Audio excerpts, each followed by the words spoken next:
First story, the hidden broadcast. You always hear the stories about the dark side of the internet, the real dark side, not the mainstream stuff about hackers or illegal downloads. No, I'm talking about the deep web, the kind of places you don't stumble upon by accident. For the longest time, I figured it was just an urban myth. You know, the stories about secret websites, hitmen for hire, bizarre rituals broadcasted live, things like that. I didn't believe it. I'm a programmer, after all. I know how the internet works, or at least I thought I did. Started one night when I was bored and maybe a little too curious. I had been digging into some forums that discussed hidden websites, servers buried so deep that the average person wouldn't even know they existed. The conversation was mostly garbage, but one user stood out. Their posts were cryptic, like they knew something the rest of US didn't. They mentioned a site, Darkline, buried in layers of code, accessible only if you knew exactly where to look. And yeah, I went looking.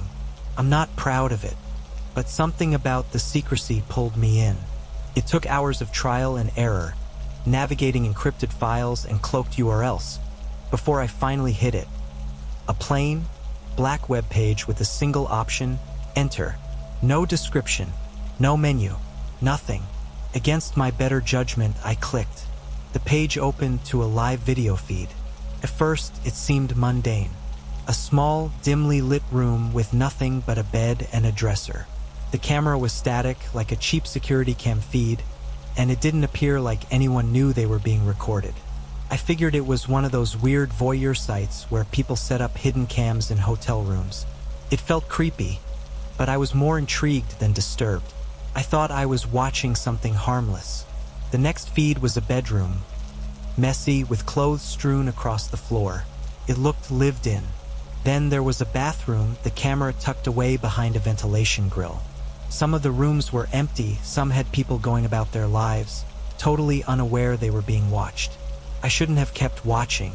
I knew it was wrong, but something about the site had me hooked.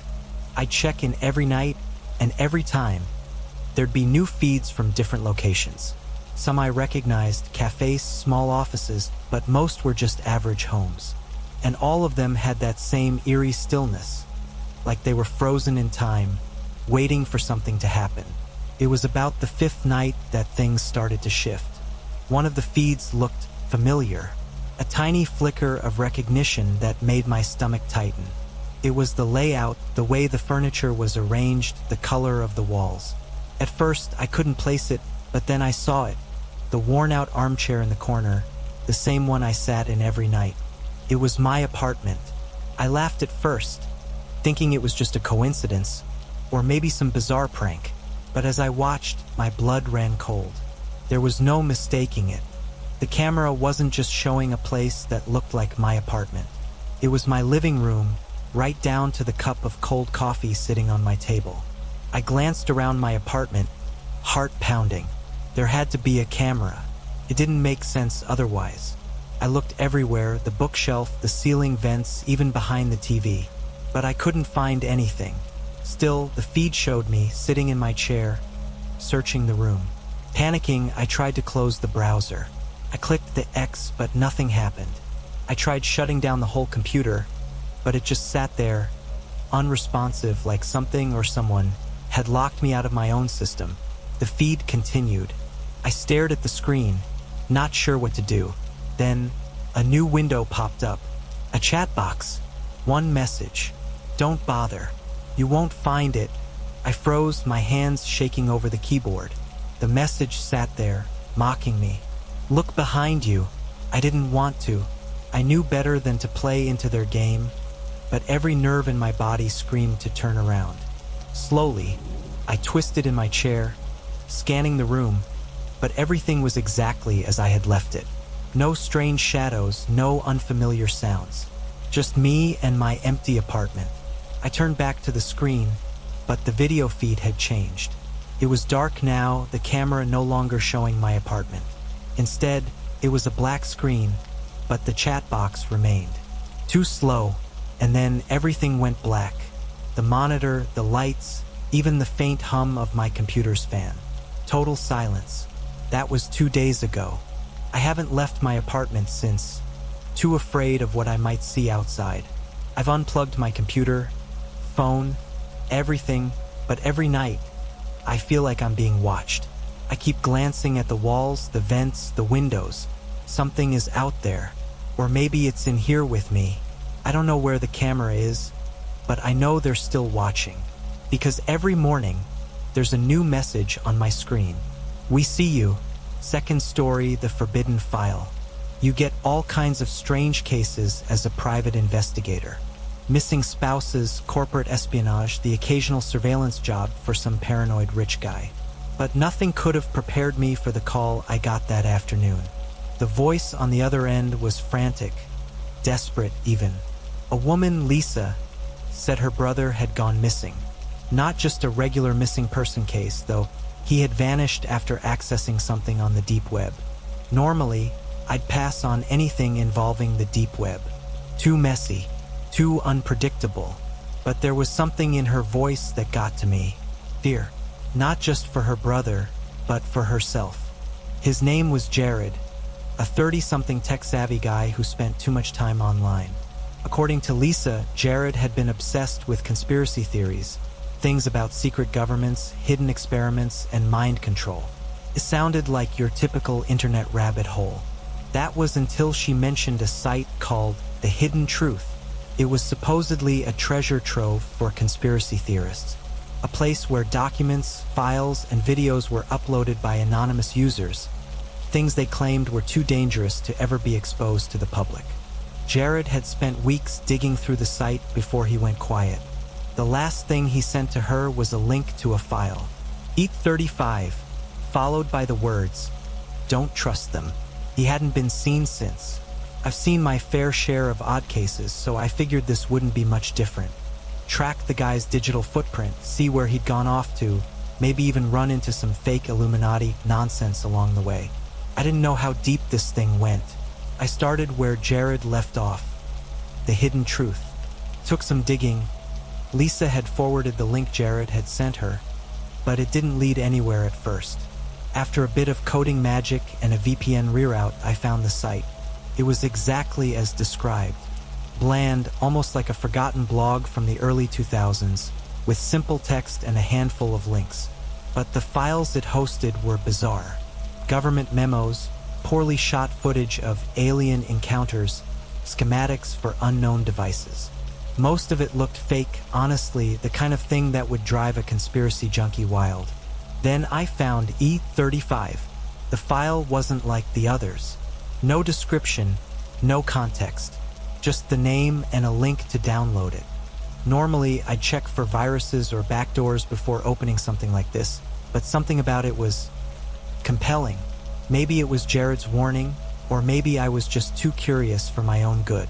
I clicked. The download was instantaneous, and before I knew it, I was staring at a folder full of documents, images, and a single video. The documents were heavily redacted. Government seals, signatures, and entire paragraphs blacked out. But the bits that weren't made my skin crawl. Talked about experiments. People who had been taken for research. The files hinted at brainwashing, mind control, erasing memories. Something they called Project Sentinel. And then there was the video. I clicked play. At first, it was just static. Then shaky footage of a man sitting in a dark room, hands bound to a chair. His head was slumped forward, as if he'd been drugged or exhausted. A voice off camera asked a series of questions, his name, where he was from, and if he knew why he was there. The man's answers were slurred, confused.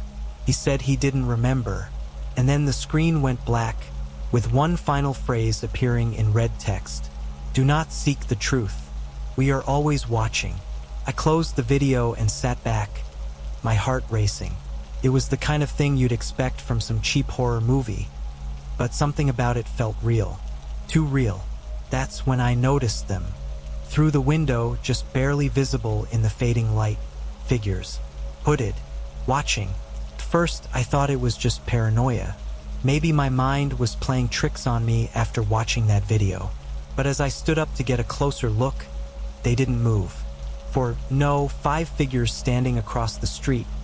In the shadows, their faces hidden beneath black hoods. They weren't doing anything, just standing, watching. I grabbed my phone to take a picture, but when I looked back, they were gone. That night, I barely slept. I couldn't shake the feeling that I was being watched. Anytime I passed a window, I caught myself glancing outside, expecting to see those hooded figures again. But the street was always empty. By the next day, I was ready to abandon the case. Whatever this was, it was getting into my head. But curiosity got the better of me, so I decided to dig deeper into E35. The more I uncovered, the worse it got. The documents mentioned experiments, subjects who had been taken without consent, controlled remotely, manipulated to act against their own will. The phrase Project Sentinel appeared repeatedly. It was some kind of mind control initiative buried deep in the annals of classified military projects. Then the messages started. At first, they were subtle. An unknown number pinging my phone with short, cryptic notes. "Leave it alone. You've gone too far." And then the last one, "You're next." I should have stopped. I should have walked away. But by then, it was too late. That night, as I reviewed the files one last time, my computer screen flickered, then went black. Seconds later, a live video feed popped up. It was my apartment, my living room. I could see myself, sitting at my desk, staring at the screen. Then the camera shifted, panning slowly to the right. My heart pounded as the screen revealed them. The hooded figures, inside my home. The feed cut to static. I heard a creak behind me, the unmistakable sound of footsteps. I'm leaving this recording because I don't know if I'll be around much longer. Jared's gone, and I'm sure I'm next. If you find this, don't look for the truth. Some things are meant to stay hidden, and they're always watching. Third story, The Market of Wishes. I didn't believe in the supernatural. As a psychology major, I was taught to trust in logic, reason, and evidence. The mind is complex, sure, but there's an explanation for everything if you dig deep enough. At least that's what I thought until I stumbled upon the Market of Wishes. Started as a joke, really. A friend mentioned it one night over cheap wine and takeout, talking about a hidden forum on the dark web where people could buy their deepest desires. Not some harmless Amazon wish list, this was darker. People on there, she said, could make others disappear, ruin lives, change fate. It sounded ridiculous, like the kind of urban legend people use to scare you off the internet's darker corners. But I couldn't shake the curiosity. I'd been researching online behavior for a class project, looking into how anonymity affects the way people interact. Maybe this market could be an interesting case study, an insight into what people really want when no one's watching. So, one night, after too many cups of coffee and too little sleep, I decided to see if it existed. I dove into the murky waters of the deep web, navigating through endless links and sketchy sites, until finally, I found it, the Market of Wishes. The homepage was minimal, just a black screen with white text, like something from the early days of the internet. There was no welcoming message, no terms of service. Just a single line. "What's your darkest desire?" Below it, a simple box to type in. No sign-up, no username required. I hovered over it, my fingers hesitating on the keyboard. I was curious but not stupid. I wasn't about to wish for something insane. This was just an experiment. There was this girl in one of my classes, Megan. She'd been a thorn in my side for months, always interrupting lectures, talking over me in discussions, treating everyone like they were beneath her. Nothing criminal, but enough to drive anyone crazy. Without thinking much of it, I typed, "I wish Megan would disappear." A test, I told myself, just to see what would happen. Nothing would happen. I hit enter. The screen went blank for a moment, and I thought I'd lost connection, but then a message popped up. "Wish received. It begins now." My stomach flipped, but I laughed it off, closed the browser, and shut down my laptop.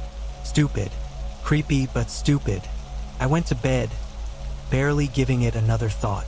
The next morning, I went to class as usual. Megan wasn't there. I didn't think much of it at first. People skip class all the time. But then the professor mentioned it. He said she hadn't shown up for any of her other classes either. No one had seen her. By lunch, people were whispering about it. By dinner, it was official, Megan had gone missing. I felt a knot tighten in my stomach.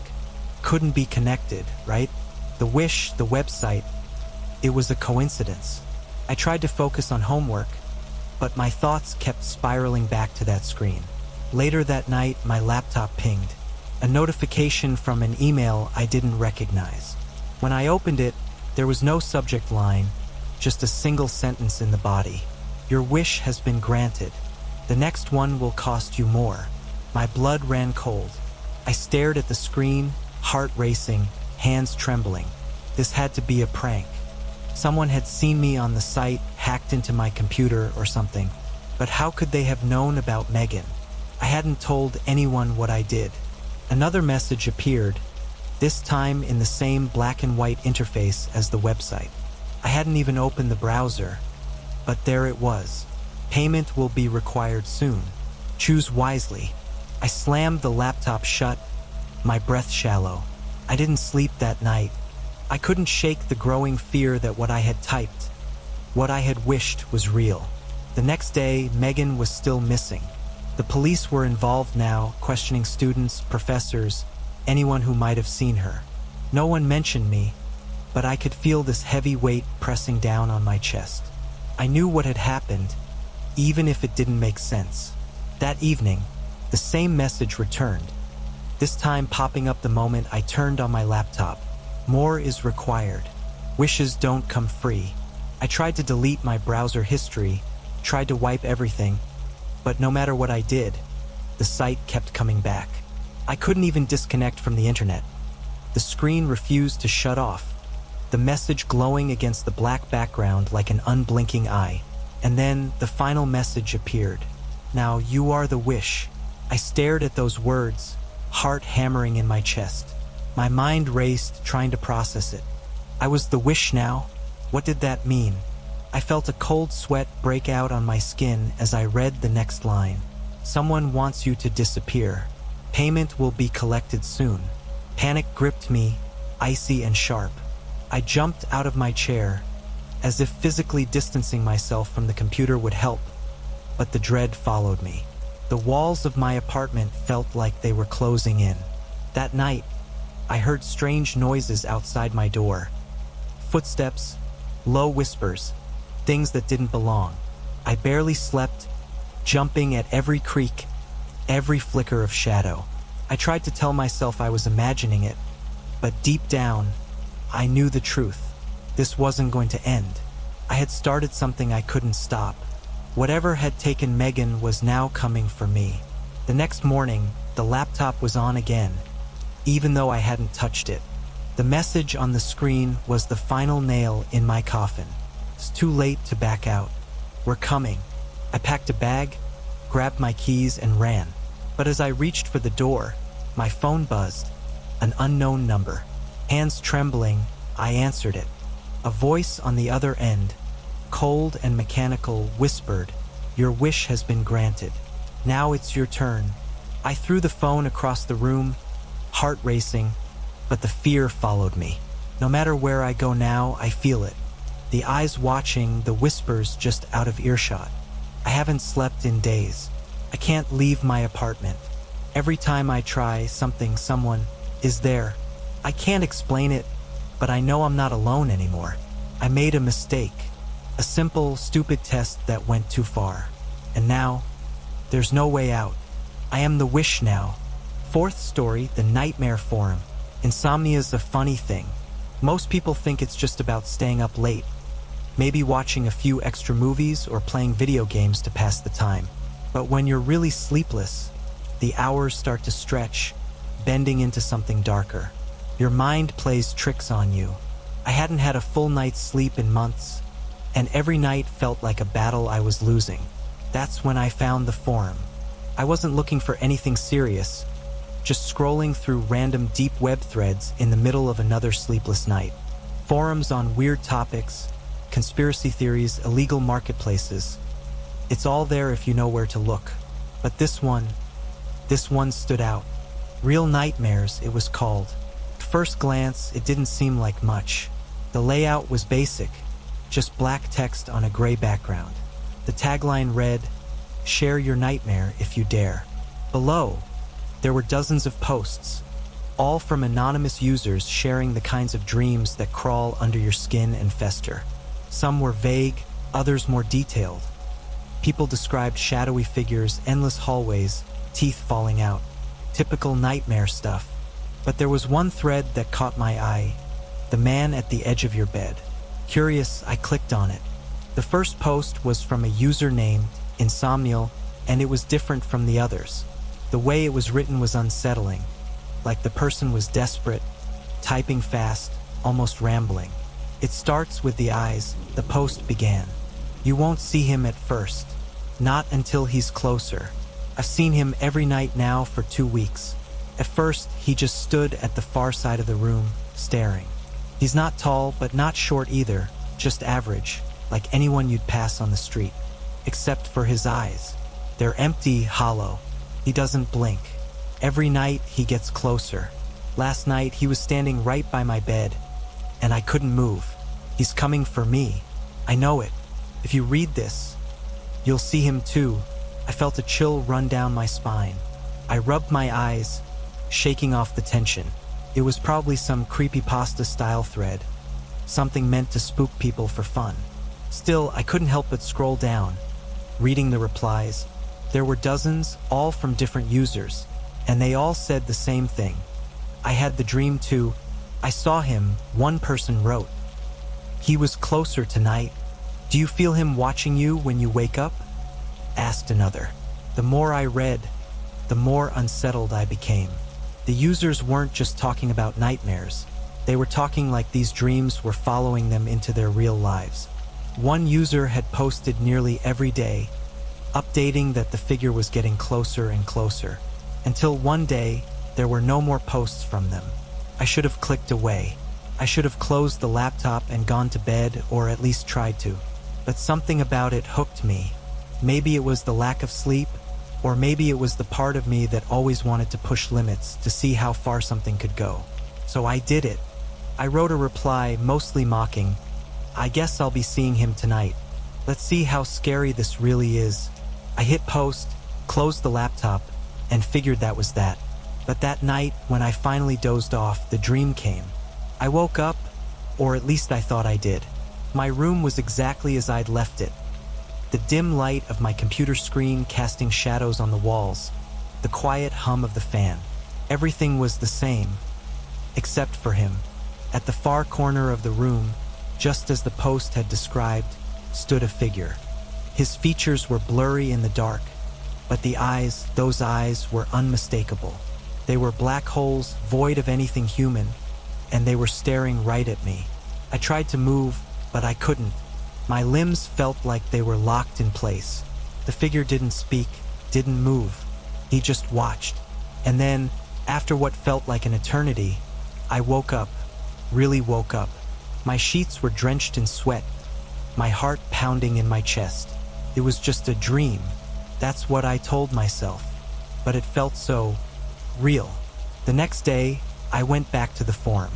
There were new replies. People were sharing their experiences, all eerily similar to mine. The figure at the edge of the bed, the paralysis, the staring eyes. He was closer tonight, one person wrote. How do we stop him? Asked another. I tried to laugh it off, but I couldn't shake the feeling that something was wrong. Every night after that, I had the same dream. Each time, the figure was closer. He never moved, never spoke, but I could feel him watching me. And every time I woke up, I was left with that same lingering dread, like a part of the dream had followed me into the waking world. I stopped replying on the forum, but I kept lurking, reading the posts, watching as more and more users described the exact same thing. Some users stopped posting altogether, their accounts going silent after their final message. He's here. And then, one morning, I woke up to find a new message on the forum. From me. The username was mine, the post written in the same style I'd been using, but I hadn't written it. The post described the dream I'd had the night before in perfect detail. The figure at the foot of the bed, his hollow eyes, the paralyzing fear. The post ended with a line that sent chills down my spine. "Tonight, he's going to touch you." I slammed the laptop shut, heart racing. I hadn't written that. I hadn't posted anything. How could this be happening? In a panic, I checked the security cameras I'd set up in my room a few weeks ago, hoping to catch whatever had been keeping me awake at night. I rewound the footage, scanning through the hours of darkness, and then I saw it. There, in the footage, was the figure. The same dark silhouette, standing at the edge of my bed, just like in the dream. But this wasn't a dream. This was real. He was in my room, standing there, watching me sleep. And then, just as I had feared, the figure moved. Slowly, almost imperceptibly, he took a step forward. His hand, long, shadowy, reached out toward my sleeping body. The footage cut to black. I haven't slept since. Every time I close my eyes, I feel him there, waiting, watching, and I know it's only a matter of time before he does more than watch. Tonight, he's going to touch me, and I don't think I'll wake up.